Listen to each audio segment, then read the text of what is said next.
Shalom Aleichem everyone, and welcome as we are preparing for Shabbat, Parshat Acharei Mot Kedoshim. Most of us are getting used to this new reality, and for better or for worse, Zoom seems to be working for us. So B'ezrat Hashem, on a weekly basis, we will continue to learn every Thursday, B'ezrat Hashem, around 8 o'clock. We'll make the shir on Chumash on the parasha. Rabotai, Parshat Acharei Mot starts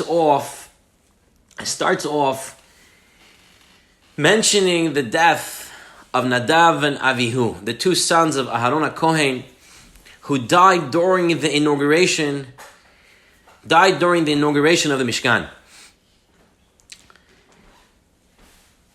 You know, the inauguration of the Mishkan is supposed to be a very happy and exciting day. It's supposed to be the time that the Jews get together, they celebrate. They're having a Mishkan, a place to serve Hashem, a place of their own to serve Hashem. And Nadav and Avihu die. Right now, we're in the time of Sefirah. Sefirah is supposed to be a very happy and exciting time. It's supposed to be a time where we're getting ready to accept the Torah. But we know that nowadays during Sefirah, there is stuff that we do and we act like mourners, where we, in a regular year, wouldn't listen to music, we wouldn't take haircuts. Why, coming to such beautiful days, the inauguration of the Mishkan, the acceptance of the Torah, and it's surrounded by such tragedy? The Dubno Magid, he gives a beautiful mashal that helps us understand this. The Dubno Magid says there once was a king, and the king wanted to build a new city. A modern city, a city where everything would be the best. He got the best architects, the best constructors, and he had a board that they would talk and decide what else does the city need. And they said, if you really want to make this city super special and really beyond its time, we must create a medical facility that that you won't find anywhere else. Anywhere else in the world, there is no medical facility like this place. And so the king invested a lot of money into building the best hospital in this city. The king recruited the best doctors, the best nurses, the best respiratory therapists, environmental specialists, physical therapists, occupational therapists, and everyone that you need in order to make a hospital run and to run with efficiency. And there was a big ribbon cutting the first day the hospital was to be opened, and a line of patients came to be admitted. This is a world-class facility. And in that hospital, there was one doctor that was supposed to be the world expert. And he was the guy to go to for any medical issue. And one guy came into the hospital on the first day, didn't look too sick. You know, he had a cough or whatever. Wasn't so bad. And he came to see the doctor. The doctor admitted him, started taking care of him. The news reporters were outside, new hospital, best doctors, best nurses, and they were reporting on the patient's statuses. And on the third day of this patient being admitted to this facility, the patient who came in with a simple cough died. And the news reporters, the media, had a field day. This is supposed to be the best hospital in the world. It has the best medical facilities, the best medical professionals. And here a patient who came in with a cough died. The king who invested so much money and so much time into creating the best city in the world and creating the best medical facility in the city was beyond himself. Couldn't believe that now the first patient who was admitted died. So he summoned the top doctor of the hospital to come to him to find out what happened. So he called this doctor and he says, I don't understand. I gave you everything you needed. You're supposed to be the top doctor. A guy came in for a cough and he died. How did this happen on your watch? And the doctor said to the king, listen, the man died not because of a cough. He had a lot of medical issues, and I can show them to you. And I knew this when I accepted him into my hospital. I could have sent him away. I could have sent him away, and I could have just said, go somewhere else, you're okay, you don't need the hospital, and he would have died somewhere else, and we wouldn't have been at fault. But I took him even knowing that he would die shortly because he was very sick on the inside. And I took him for a reason, King. He says, Your Highness, when I came to the city and I saw what was going on and I saw what people were feeling, that the best doctors, the best nurses, the best hospital in the world would be here, I saw that people were deciding to no longer take care of themselves. They were deciding that now that they have the best medical professionals in their city, anytime they get sick with anything, they just come and they'll be taken care of. The doctor says, but we know that preventive medicine, taking precautions to making sure that things don't happen, is the best medicine in the world. And so now the people of this new city, of the best city in the world that you, King, built, will know that they cannot just do whatever they want and expect that the top doctors would give them miracle pills and they will get better. But rather, they must continue to practice healthy and preventive medicine. The Dubno Maggid says, the people said, we're getting the Mishkan. You know what Mishkan means? Hashem is here. Anytime you make a sin, you just take an animal, you bring it up there, shchita, korban, you spray some blood, the Kohen says some words, you have some thoughts in your heart, and you're all purified. And that's it. I don't have to worry about not doing sins. I'll do the sin and I'll come bring a korban.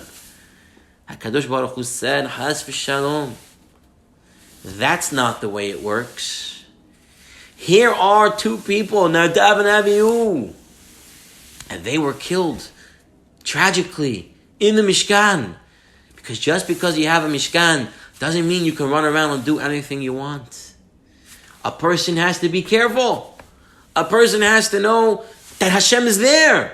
And it's not that I can just do anything I want and do anything I want and it's okay, Hashem will give me mechila. You know, people, they sin on Shabbat and they say, oh, don't worry, it's Shabbat, Hashem will give me kapara. Shabbat, whatever the words they say, everyone has. You can't do that. You have to take care of the situation.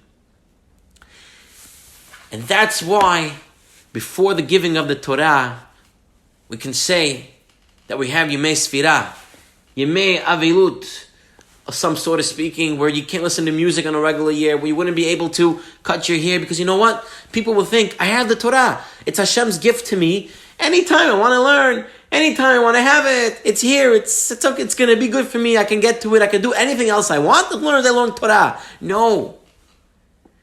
It's not the learning of the Torah that's most important. You have to learn in order to do.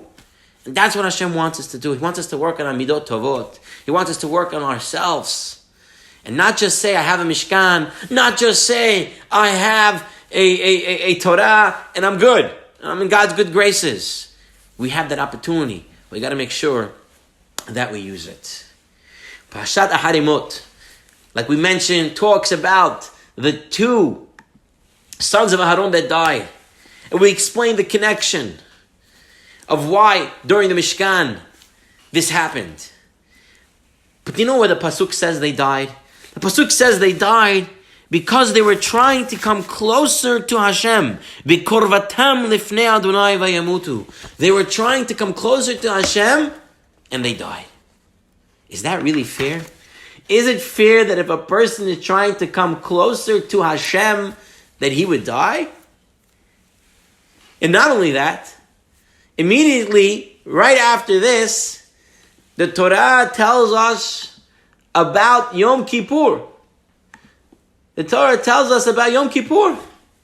What's the connection between Aharon's 2 children dying and Yom Kippur? And what's so bad of trying to come closer to HaKadosh Baruch Hu?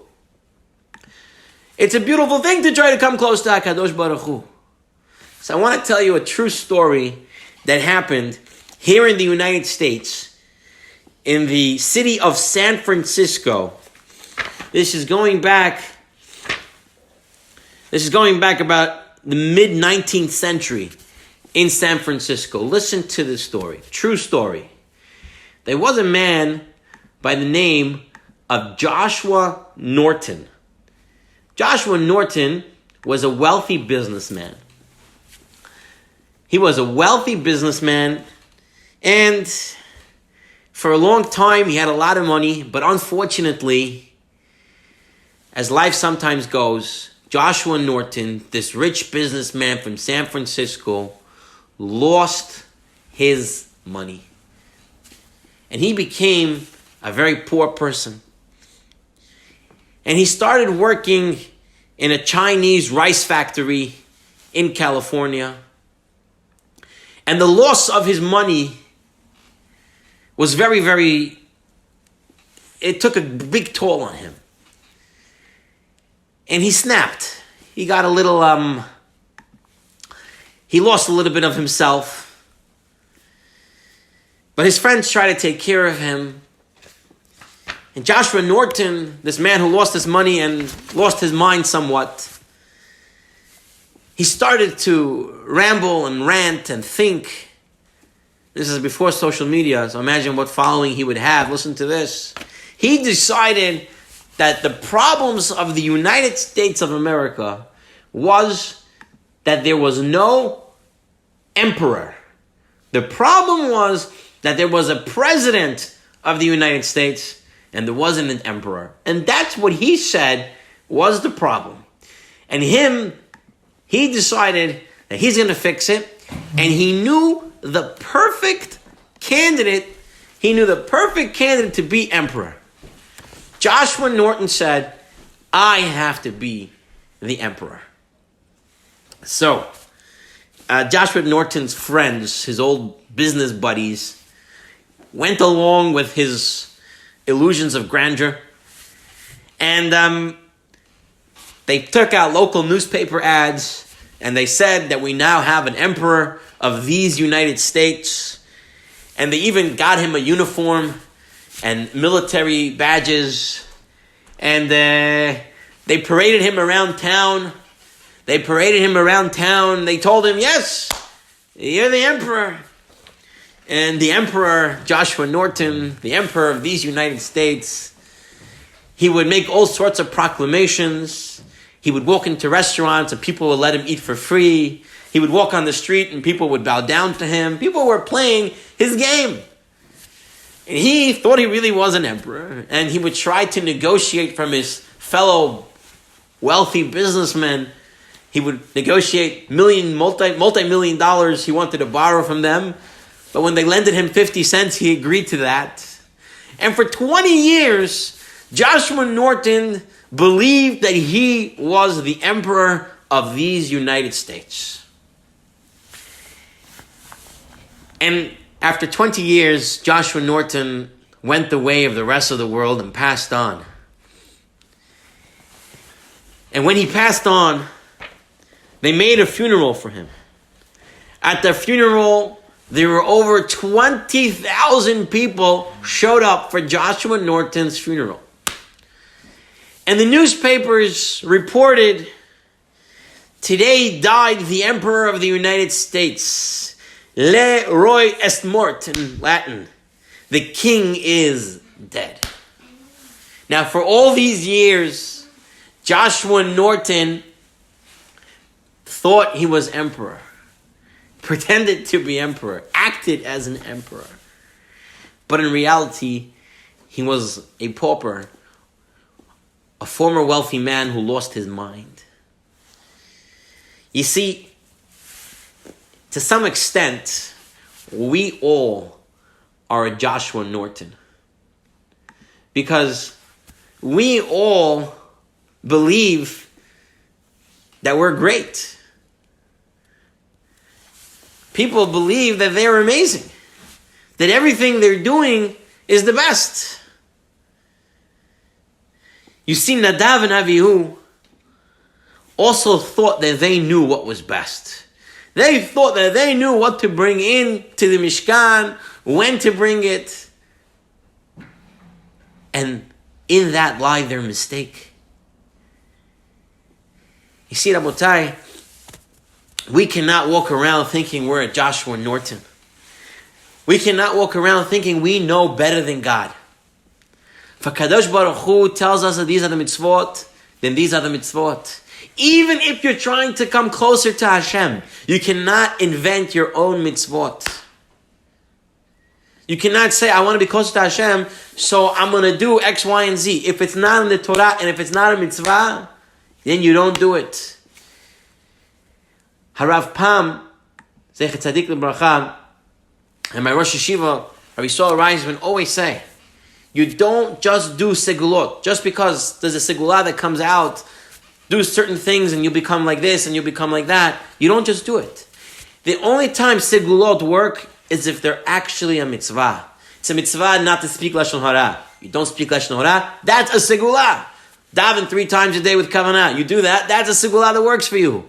If some segulah says you take teardrops of a rabbi's cries and you put them around your house and you jump around, dance something, touch the mezuzah 10 times, those things are not real.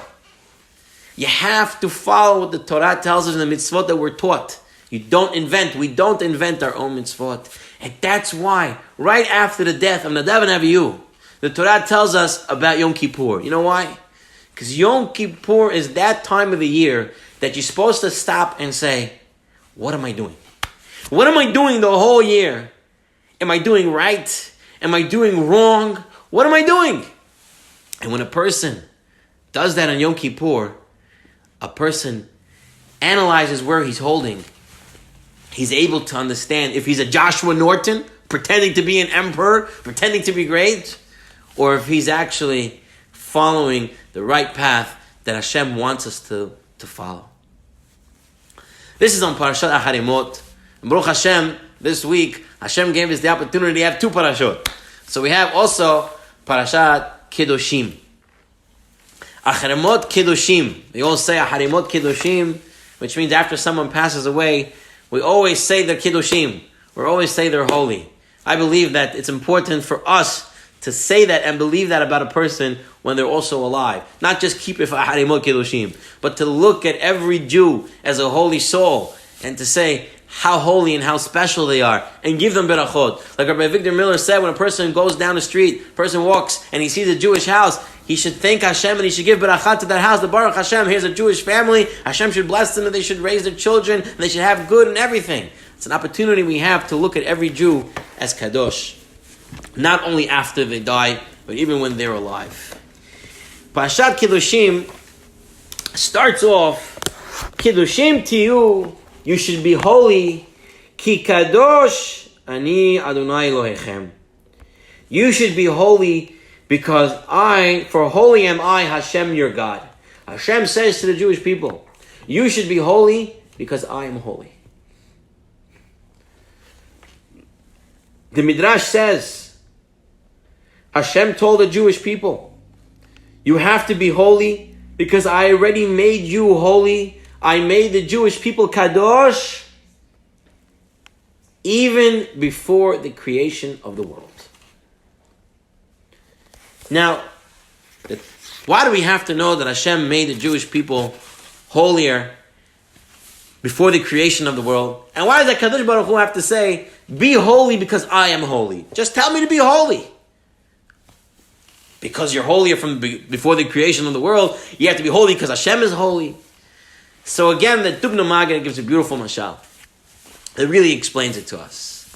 The Dubno Maggid teaches us. He says this amazing story. That there once was a rich man, and this rich man had a daughter of marriageable age. And the rich man was a person who was machshav Torah. He knew that Torah was very important, and he wanted his daughter to marry a Talmid Chacham. So he traveled to the biggest yeshiva in town, and he comes to the yeshiva. He speaks to the head of the yeshiva, the dean of the yeshiva, the Rosh Yeshiva, and he says, listen, I'm a wealthy man, and I can support a young man in his learning. I have a daughter, and I'm looking for a hatan. Please, tell me who is your best student here. Let them go on a date, and if it works, I will support him for his life. And he can learn Torah forever. No, the Rosh Yeshiva looks around the Beit Midrash, and he says, Chaim. Chaim is the great bacher. So Chaim and the rich man's daughter go out. They like each other. They get married. And Chaim was a big learner in the yeshiva, the top student. He gets married, and the father-in-law, the Amak, says to this Chaim, he says, you come live with us. Come to my house. I'll give you a whole floor, all the food you need, all the support you need. Come live by us. So the boy came and he lived in the girls' town, away from the yeshiva. And every morning he would get up and he would go to the shul early in the morning when it's still dark outside. And he would learn for 2-3 hours before Shaharit. Then it came Shaharit, he would pray the longest Shaharit. And then he would learn again 4, 5, 6 hours in the afternoon, come home for lunch, go back to the Beit Midrash, again learn all night, and come back late at night to sleep. And every day he would do this. And he did this for about a month, 2 months. And after 2 months, he started coming just for Shaharit. He didn't come earlier. He stayed only for a half hour. He came a little bit later in the afternoon. Then he would take a coffee break, whatever other break he would take. Then he would come a little bit in the night, and then less and less. So the Amak, the father-in-law, he said, what's going on here? He called his son-in-law. He says, Domot, what's happening? You're supposed to be the top boy in yeshiva. You're supposed to be the biggest learner.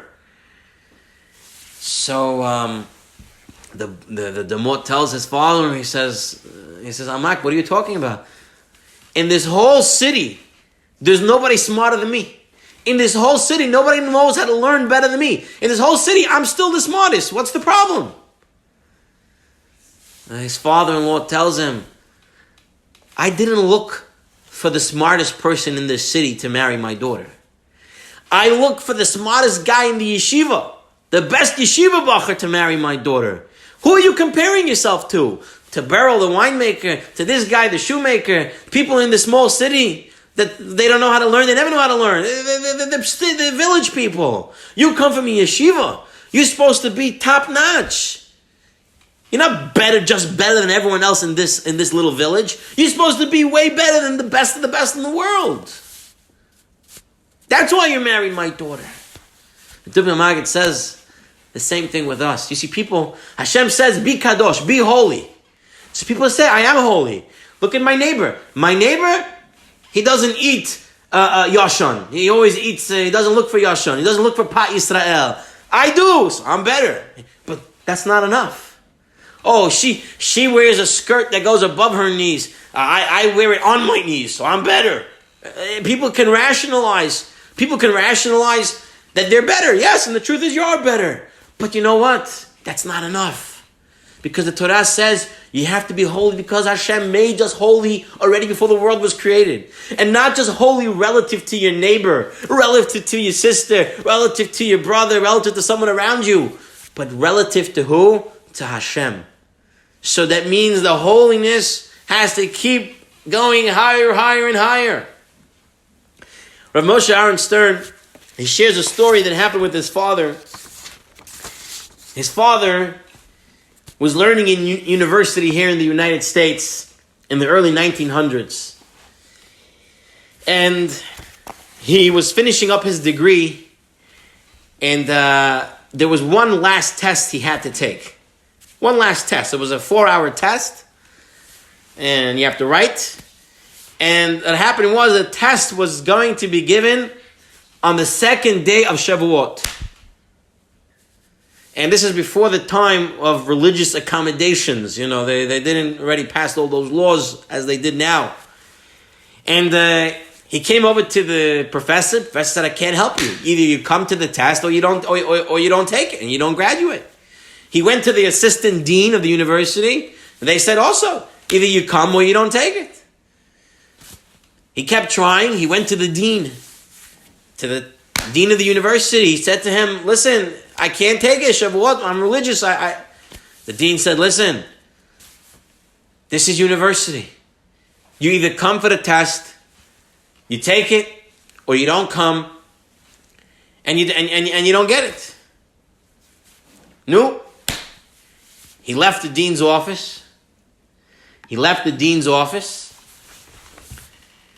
days later, the dean calls him back. And the dean says, no, so what'd you decide? You coming? He said, no, I'm not coming. Hashem told me I can't. The dean says, listen, I don't know why I'm going to do this. And if people find out what I'm about to do, I can lose my reputation in the world of academia. But listen what I'm going to do. And he walks over to a safe. He walks over to a safe in his office, has 3 locks. He opens those 3 locks. He takes out a yellow envelope. And he says to him, this is the test that's going to be given in 3 days' time. I'm giving it to you. I'm trusting you to take this home. And right after your holiday is over, you have 4 hours to complete that exam. If someone finds out that you have the exam, I'm ruined. Because this is a very hard exam and it's supposed to be the last thing you take before you get this degree. Take it home and I trust you. Don't tell anybody else. So this young man goes home and his father says, "No, what happened?" And he tells his father, "The dean trusted me. He gave me the test. I'm going to take it after Shavuot." The father says, "It's very nice that the dean trusted you, but I don't trust you. Give me that test right now." The father takes the yellow envelope, takes the test, he throws it in a safe in his house and he locks it. And he tells his son, "You're not going to look at it. And you're not going to look at it at all right now. You're going to wait to after Shavuot. After the Chag, Shavuot ends. After the Chag, they make Havdalah. The father takes out the test. He puts it in front of his son. He says, "Start the test." He takes out his timer. He puts on the timer. He says, "You have exactly 4 hours and I'm going to be the proctor. I'm going to watch you as you're taking the test." No notes, no books, nothing. And he sits him down and he watches him. 4 hours pass and he tells his son, "Put down the pen." His son says, Daddy, let me just finish the sentence." The father says, "No such thing. You're not finishing no sentence. Put down the pen now. It's been 4 hours." You see, this is just an example of what it means to be a holy person. Because no one would know. No one would know. The dean trusted him. Yeah. But a holy person, no matter who knows, what knows, he's on a higher level. He's on a holiness because of HaKadosh Baruch Hu. And as such, he acts like that holiness the entire time. I want to end off with one more piece on this parasha of Kedoshim. The parasha later on tells us, that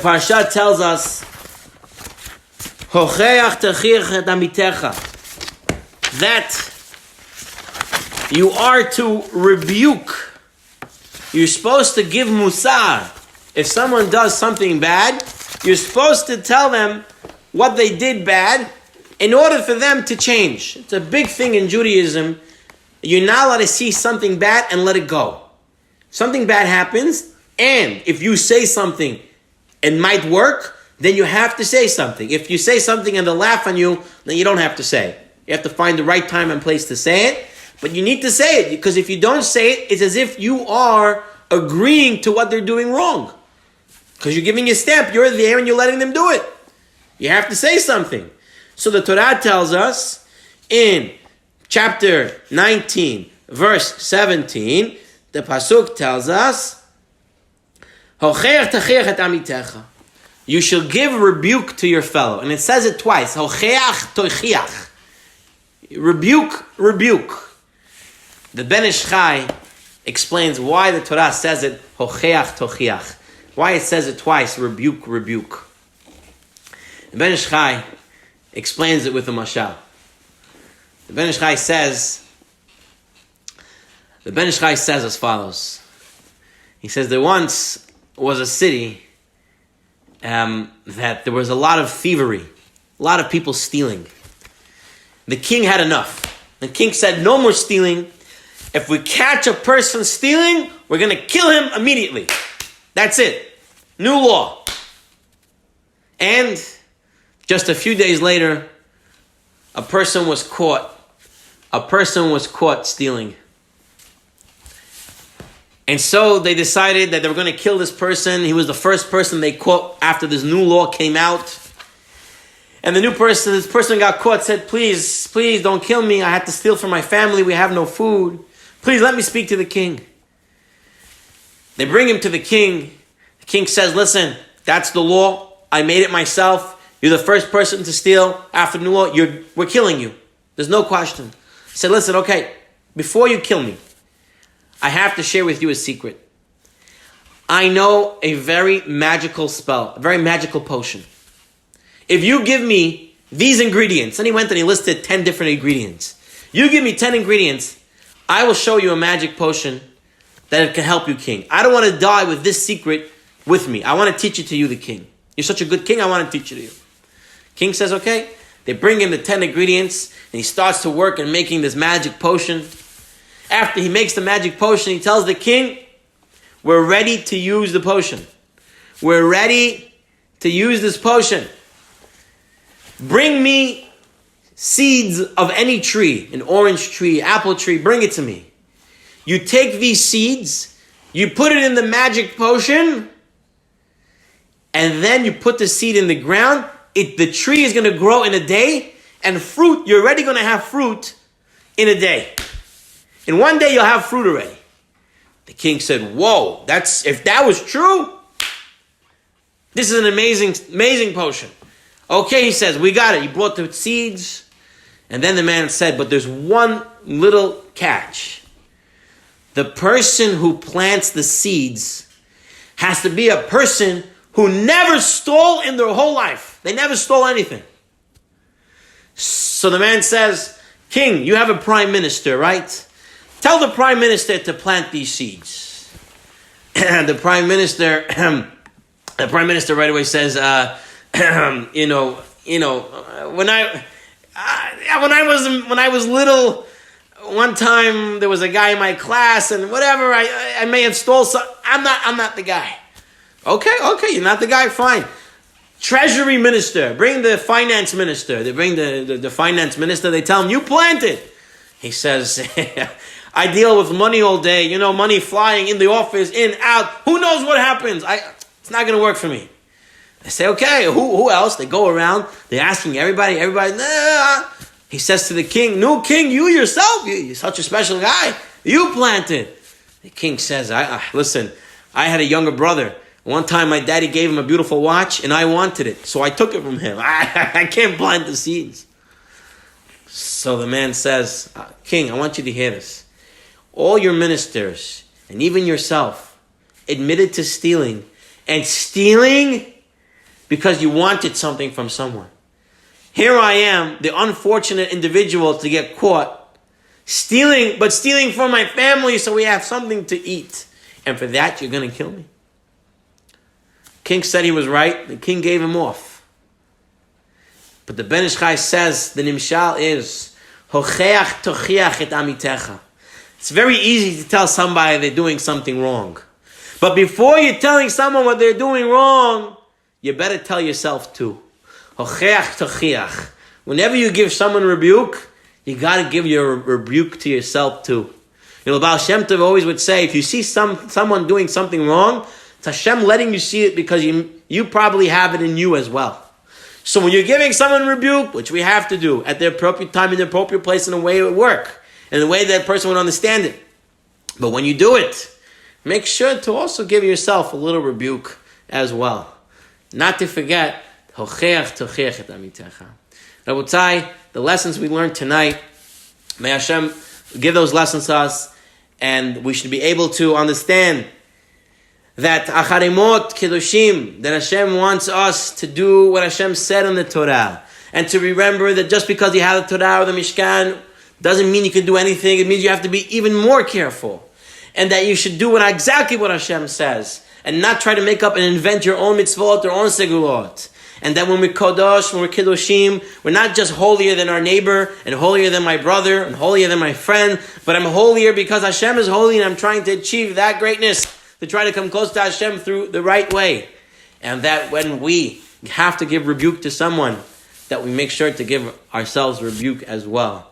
And may with these lessons, we should all see Yeshuot, we should all have Parnasat Tova, we should all see the coming of Mashiach b'meher b'yameinu, and Refuah Shlema to those who need it, and Hashem should protect us and watch over us, and we should only see happy days, and looking forward to the coming of Mashiach b'meher b'yameinu. Amen. Wishing everybody a Shabbat Shalom. Shabbat Shalom. Zag v'yamatz lekulam. Thank you.